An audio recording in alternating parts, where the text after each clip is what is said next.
Whoa. I'm running short of words right now, but I cannot afford this because I have to speak.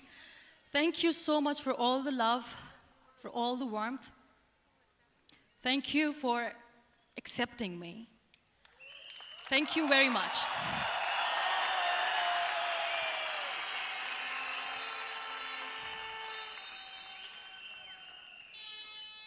Well, I always start my talk with a disclaimer. And that disclaimer is that I've never claimed to be a motivational speaker. Yes, I do speak, but I feel more like a storyteller because wherever I go, I share a story with everyone. Well, it is a story of a woman whose perfectly imperfect life made her who and what she is today. It's the story of a woman who, in pursuit of her dreams and aspirations, made other people realize that if you think that your life is hard and you're giving up on that because you think your life is unfair, think again. Because when you think that way, you are being unfair to your own self. It's the story of a woman who made people realize that sometimes problems are not too big. We are too small because we cannot handle them.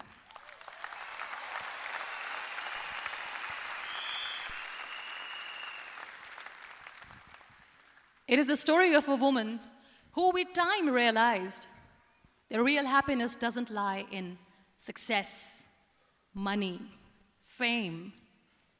It lies within. Real happiness lies in gratitude. So I am here, and I'm going to share the story of that woman. That is my story. The story of gratitude.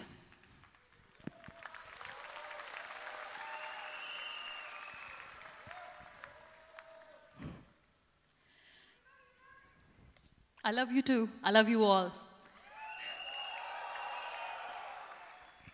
I believe in the power of words. Many people speak before they think. But I know the value of words. The words can make you, break you, they can heal your soul, they can damage you forever. So I always try to use the positive words in my life wherever I go. They call it adversity, I call it opportunity. They call it weakness, I call it strength. They call me disabled, I call myself differently abled. They see my disability. They see my disability, I see my ability. There are some incidents that happen in your life, and those incidents are so strong that they change your DNA. Those incidents or accidents are so strong that they break you physically. They deform your body, but they transform your soul.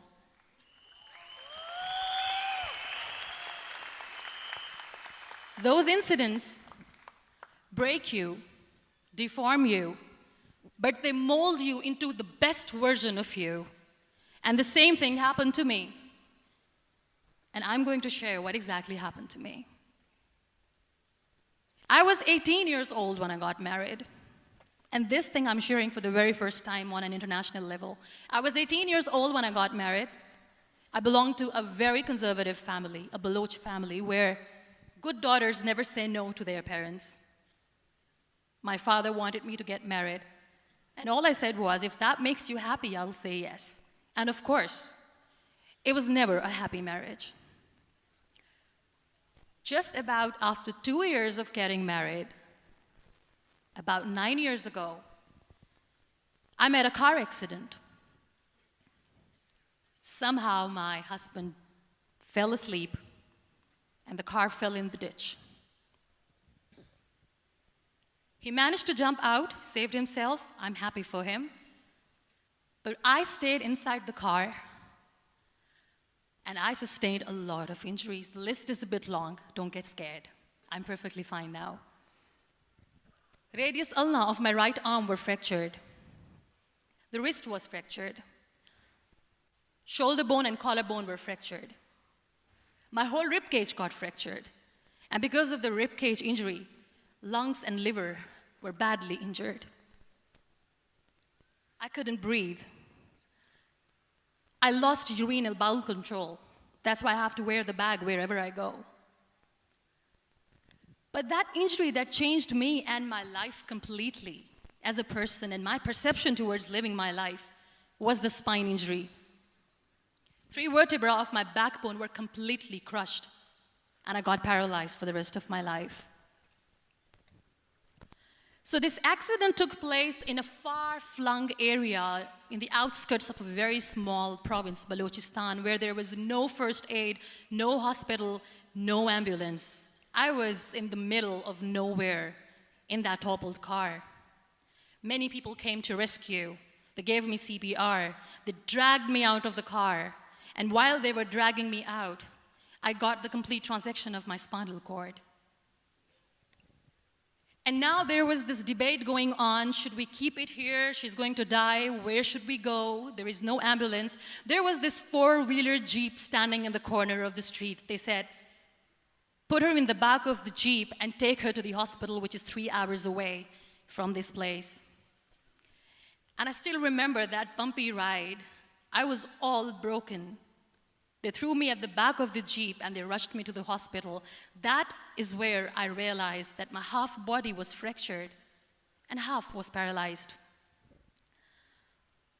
I finally ended up in a hospital where I stayed for 2.5 months. I underwent multiple surgeries. Doctors have put a lot of titanium in my arm. There's a lot of titanium at my back to fix my back. That's why people in Pakistan call me the Iron Lady of Pakistan.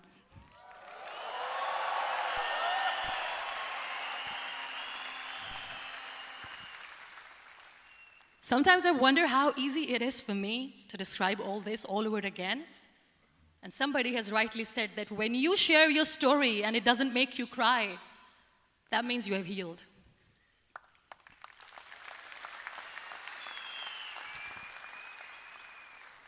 Those 2.5 months in the hospital were dreadful. I will not make up stories just to inspire you. I was at the verge of despair. One day, doctor came to me and he said, well, I heard that you wanted to be an artist, but you ended up being a housewife. I have a bad news for you. You won't be able to paint again because your wrist and your arm are so deformed, you won't be able to hold a pen again. And I stayed quiet. Next day, doctor came to me and said, your spine injury is so bad, you won't be able to walk again. I took a deep breath and I said, it's all right. The very next day, doctor came to me and said, because of your spine injury and the fixation that you have in your back, you won't be able to give birth to a child again. That day, I was devastated. I still remember, I asked my mother, why me? And that is where I started to question my existence. Why am I even alive? What's the point of living?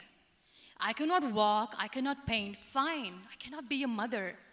And we have this thing in our heads, being women, that we are incomplete without having children. I am going to be an incomplete woman for the rest of my life. What's the point? People are scared. They think I will get divorced. What is going to happen to me? Why me? Why am I alive? We all try to chase this tunnel. We all do this because we see light in the end of the tunnel, which keeps us going. My dear friends, in my situation, there was a tunnel that I had to roll on, but there was no light. And that is where I realized that the words have the power to heal the soul. My mother said to me, this too shall pass. God has a greater plan for you. I don't know what it is, but He surely has.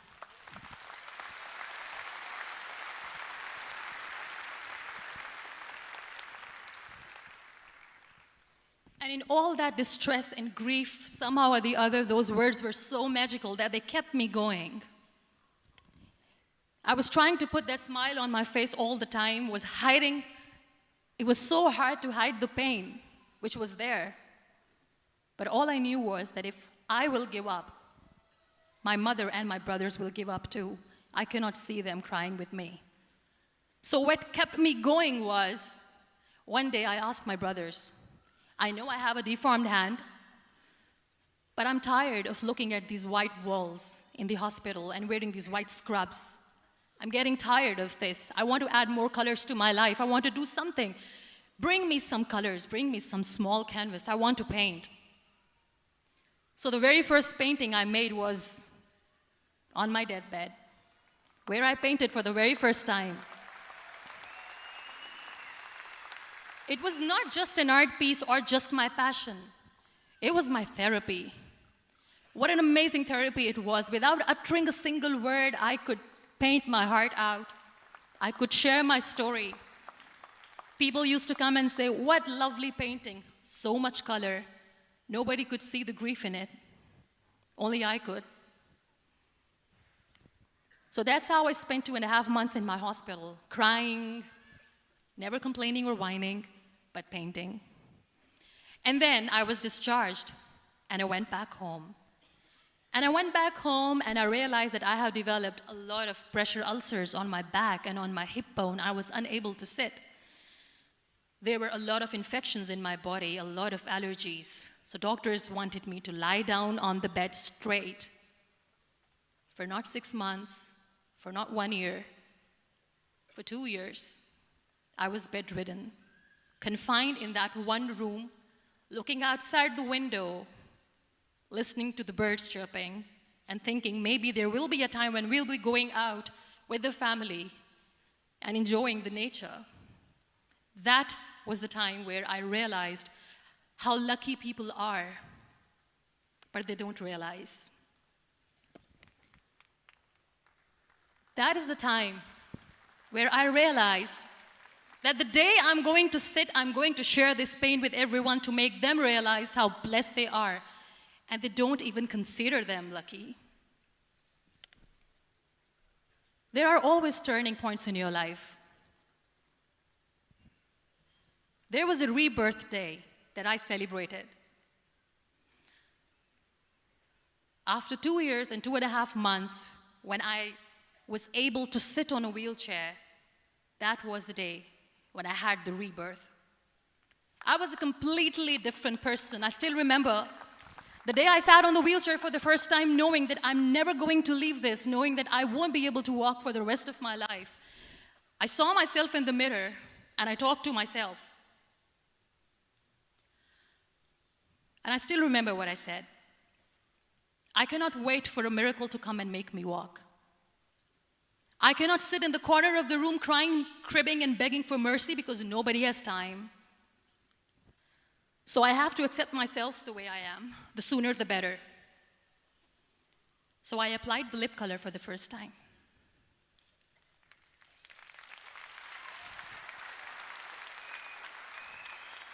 And I erased it.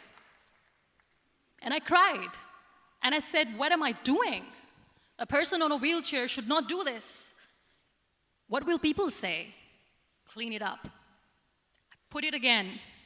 This time I put it for myself, because I wanted to feel perfect from within.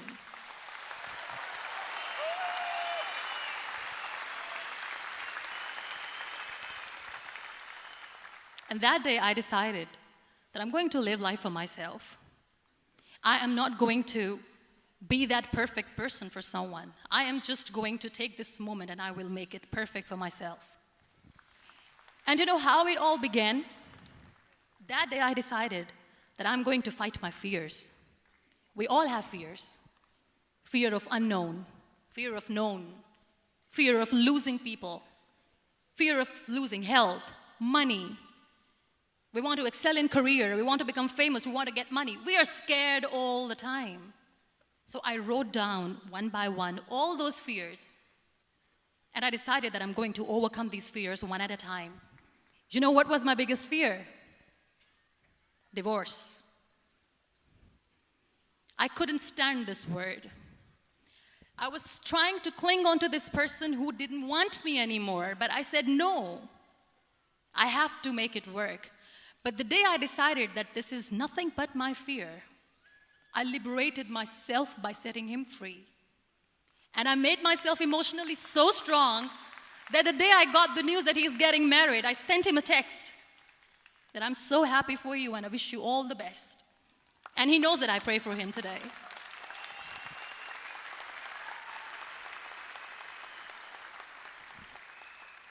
My biggest fear, number 2, was I won't be able to be a mother again. And that was quite devastating for me. But then I realized there are so many children in the world, all they want is acceptance. So there is no point of crying, just go and adopt one. And that's what I did.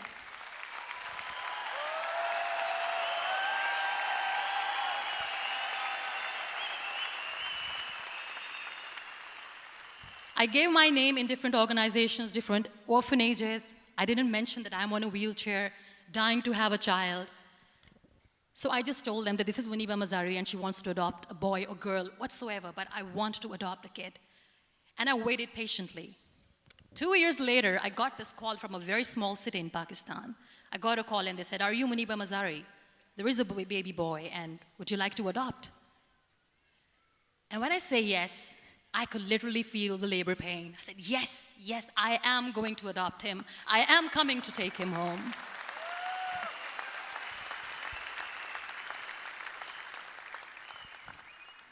And when I reached there, the man was sitting and he was looking at me from head to toe. And in back of my head, I kept thinking that, oh my God, he's going to say she's on the wheelchair, she doesn't deserve it. How is she going to take care of him? And I looked at him and I said, do not judge me because I'm on the wheelchair. But you know what he said? He said, I know you will be the best mother of this child. You both are lucky to have each other.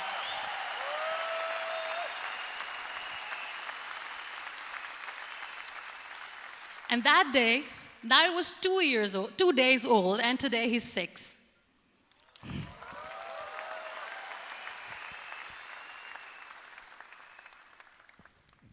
You'll be surprised to know another bigger fear that I had in me. It was facing people. I used to hide myself from people. When I was on bed for 2 years, I used to keep the door closed. I used to pretend that I'm not going to meet anyone, tell them that I'm sleeping. You know why? Because I couldn't stand that sympathy that they had for me. They used to treat me like a patient. When I used to smile, they used to look at me and say that, "You're smiling, are you okay?" I was tired of this question being asked, "Are you sick?" Well, a lady yesterday at the airport asked me, "Are you sick?" And I said, well, besides the spinal cord injury, I'm fine, I guess.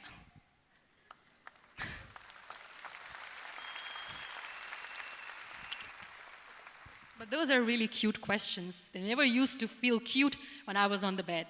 So I used to hide myself from people, knowing that, oh my God, I'm not going to see that sympathy in their eyes. It's all right. And today I'm here speaking to all these amazing people because I have overcome the fear.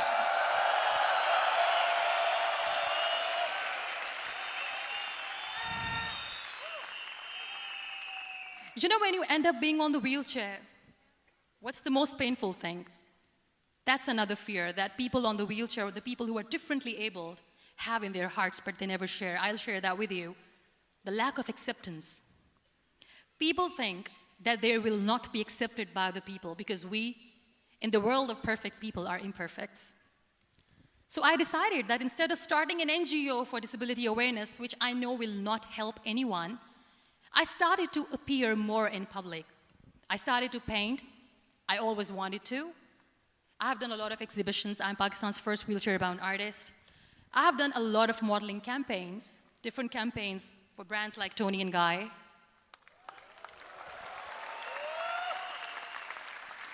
I have done some really funny, breaking the barriers kind of modeling.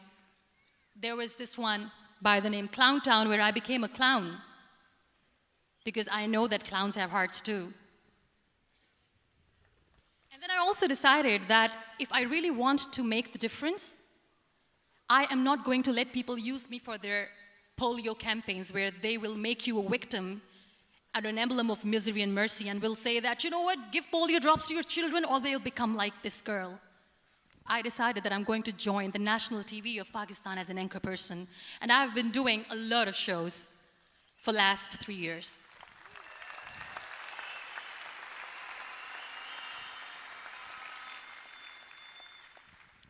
So when you accept yourself the way you are, the world recognizes you. It all starts from within. Thank you. I became the National Goodwill Ambassador for UN Women Pakistan, and now I speak for the rights of women, children. We talk about inclusion, diversity, gender equality, which is a must. I was featured in BBC 100 Women for 2015. I'm one of the Forbes 30 under 30 for 2016. And it all didn't happen alone. You all are thriving in your careers. You have bigger dreams and aspirations in life. Always remember one thing. On the road to success, there is always we, not me. Do not think that you alone can achieve things. No. There is always another person who is standing behind you, maybe not coming on the forefront, but behind you, praying for you and supporting you. Never lose that person. Never.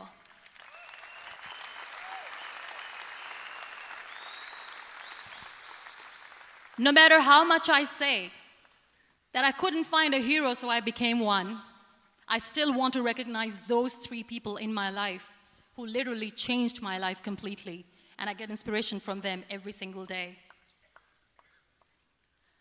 Waleed Khan.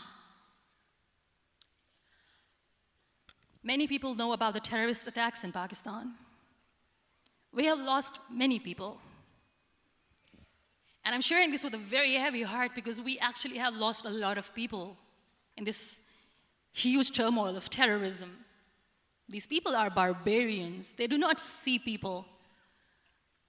They're even worse than animals. They have killed people in mosques. They have killed people in churches, temples, even in schools.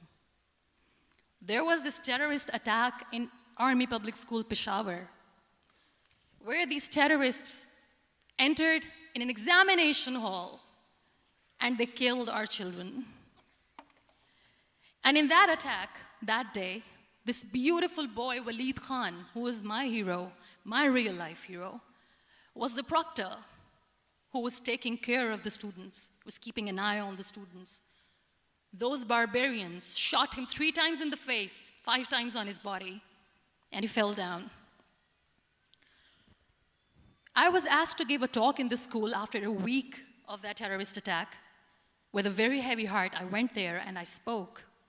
We sang a few national songs. I thought that maybe I've done my part, but deep inside, it was killing me. I could see children injured. I could see children sitting on the wheelchairs, looking at me, wondering,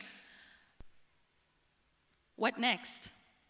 What was our fault? Just because we were here to give examination, we have been shot. So many people, so many children lost their friends. Their classrooms were empty. The next day they went to the classroom.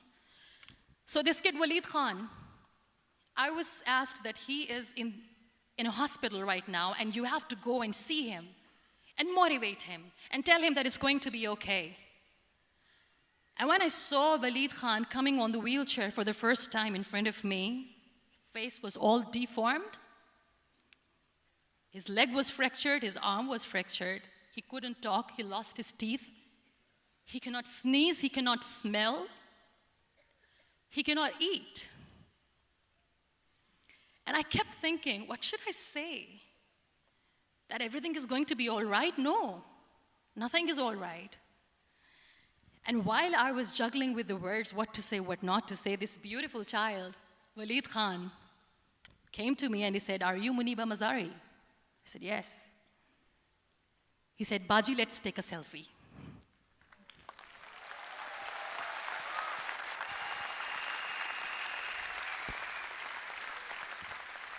And with that beautiful, toothless smile of Waleed Khan, we took that beautiful selfie that I still have with me. I don't share that here because he was in a very bad shape that time. And that is where I realized that when I was thinking too much about his deformities, he's happy with himself. He doesn't even care. Because today he goes in the same school, and when somebody asks him that what happened to your face, why so many scars, you know what he says? "These scars are my medals and I wear them with pride."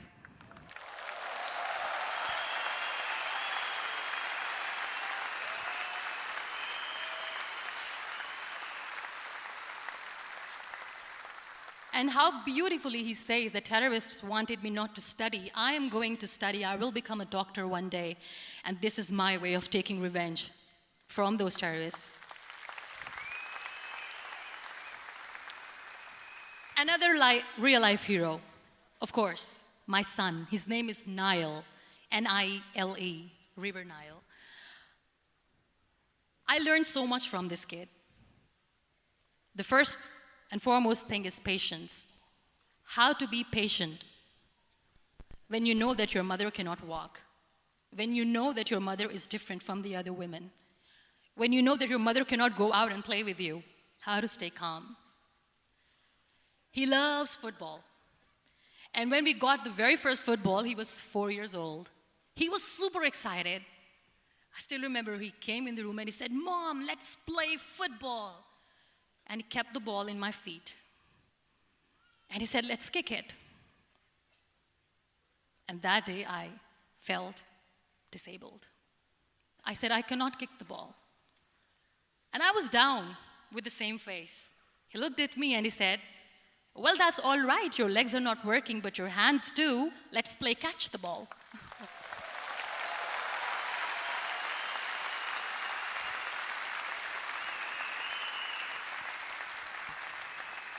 You know what? That day he made me realize that when you think your glass is half empty, come on, your glass is half full. It's all in here and here. Last but not least, the woman who made me realize that heroes have no gender. The woman who believed in me even when I was completely at the verge of despair, where everybody left, she was there. And every time I looked at her, without saying anything, she used to look at me and said, "This too shall pass. God has a bigger plan. And one day you will say that, oh my God, that is why God has chosen me." She never cried in front of me. She has always said that there will be haters, there will be naysayers, there will be disbelievers, and then there will be you proving them wrong. My mother.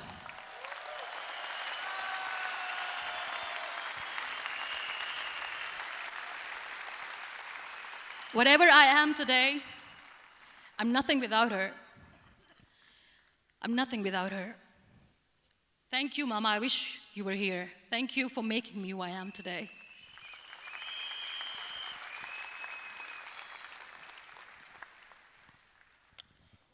You know what? We human beings have a problem. Out of many problems, there is one more, and this is self-created one. We always expect ease from life.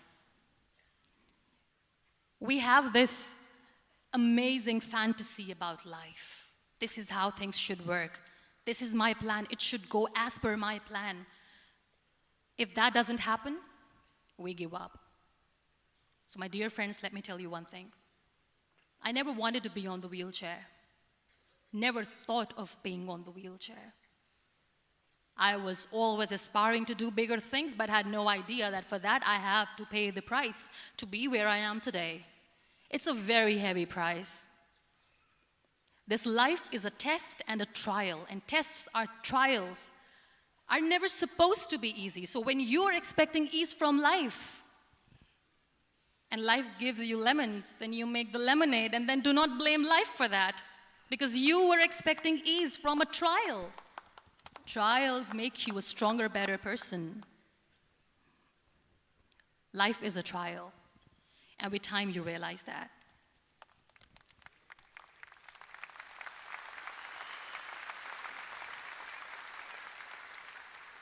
It is okay to be scared. It is okay to cry. Everything is okay, but giving up should not be an option. They always say that failure is not an option. Failure should be an option, because when you fail, you get up, and then you fail, and then you get up, and that keeps you going. That's how humans are strong.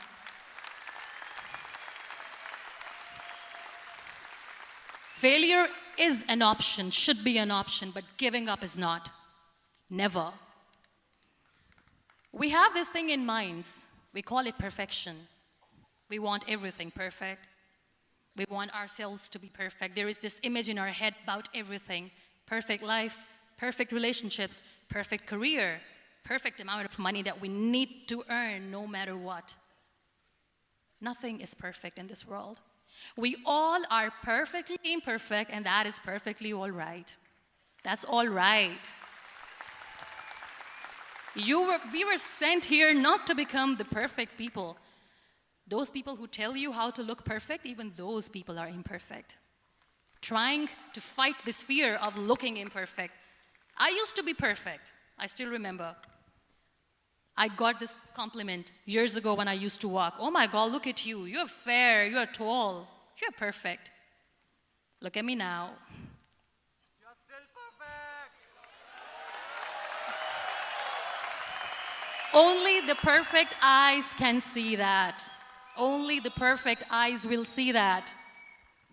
Only the perfect eyes will see that. So yes, in all those imperfections, you have to listen to your heart. You don't have to look good for people. You don't have to be perfect just because other people want you to be perfect. If your soul is perfect from within, that's all right. This is all what you want. This is all what you need to be. Our society has made very weird kind of norms to look perfect and great. For men, it's different. For women, it's different. We think too much about what people say. We listen to ourselves too little. You know what makes you perfect? When you make someone smile. You know what makes you perfect? When you try to do something good for the people around you. You know what makes you perfect? When you feel someone's pain. And how beautiful pain is that it connects you with people. No other medium can connect you with others but pain. That's why I always say that I'm in pain, and that's a blessing in disguise for me. Today, just because I'm in pain and I'm on the wheelchair, I work for children. Being the head of CSR for a company, we conduct medical camps in far-flung areas of Pakistan where so many kids die because they don't have medical facilities. And I personally believe just because they cannot afford to live doesn't mean we'll let them die. So we give them money, we give them medical treatment, we try to heal their wounds, physical and emotional. And I also work for the beautiful people, we call them third gender, the transgender community of Pakistan. You know what connects me with them? All my imperfections. When I go and I hug them, they never judge me. And this very good friend of mine, her name is Bijli. Bijli means electricity. She calls herself electricity. And I said, are you electricity? She says, no, I'm lightning. I'm as strong as lightning. Because we have very bad power outage, so she doesn't want me to call her electricity. So she says, I am very strong. I'm thunder, I'm lightning. She came to me, and the first time I hugged her, she said, you are just like me. And I said, yes, I am like you. Because to people, we are so imperfect. So how beautiful these imperfections are, that because of these imperfections, you can connect with people. Then why are we all running after being perfect? What's the point?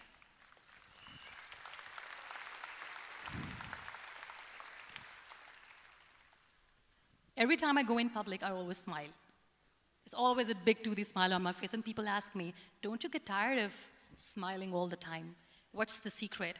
I always say one thing, that I have stopped worrying about the things that I have lost, the people that I have lost. Things and people who were meant to be with me are with me. And sometimes, somebody's absence makes you a better person. Cherish their absence. It's always a blessing in disguise. I always say that people are so lucky they don't even realize. You must be thinking, okay, you're lucky in what sense? Well, the breath that you just took was a blessing. Embrace it.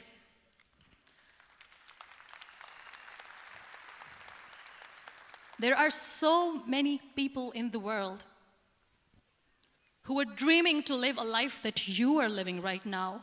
You have no idea. Embrace each and every breath that you are taking. Celebrate your life. Live it. Don't die before your death. We all die.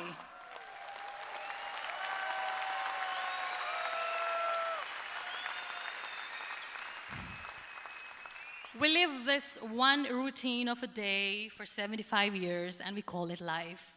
No, that's not life. If you're still thinking why you have been sent here, if you're still juggling with the concept of why you are here, you haven't lived yet. You work hard, you make money, you do it for yourself. That's not life. You go out, you seek for people who need your help, you make their lives better.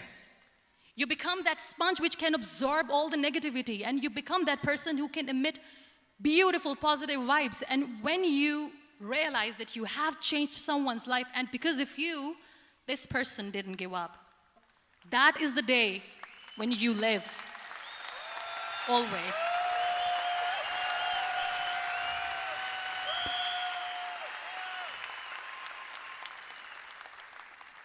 We were talking about gratitude, why I smile all the time. I cry all night when nobody sees me, because I'm a human and I have to keep the balance. And I smile all day because I know that if I will smile, I can make people smile. That keeps me going.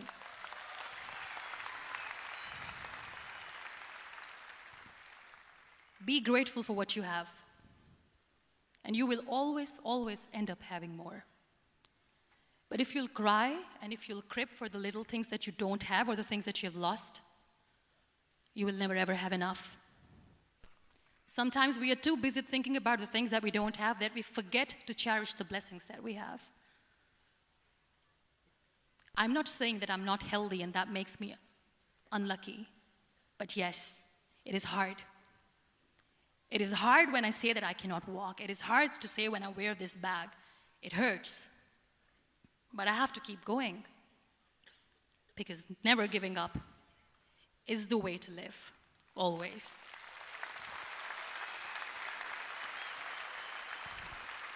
So I'll end my talk on a very short note. Live your life fully. Accept yourself the way you are. Be kind to yourself. Be kind to yourself. I'll repeat, be kind to yourself, and only then you can be kind to others. Love yourself and spread that love. Life will be hard. There will be turmoils, there will be trials, but that will only make you stronger. Never give up. The real happiness doesn't lie in money or success or fame. I have this all, I never wanted this. Real happiness lies in gratitude. So be grateful, be alive, and live every moment. Thank you so much, everyone. Thank you.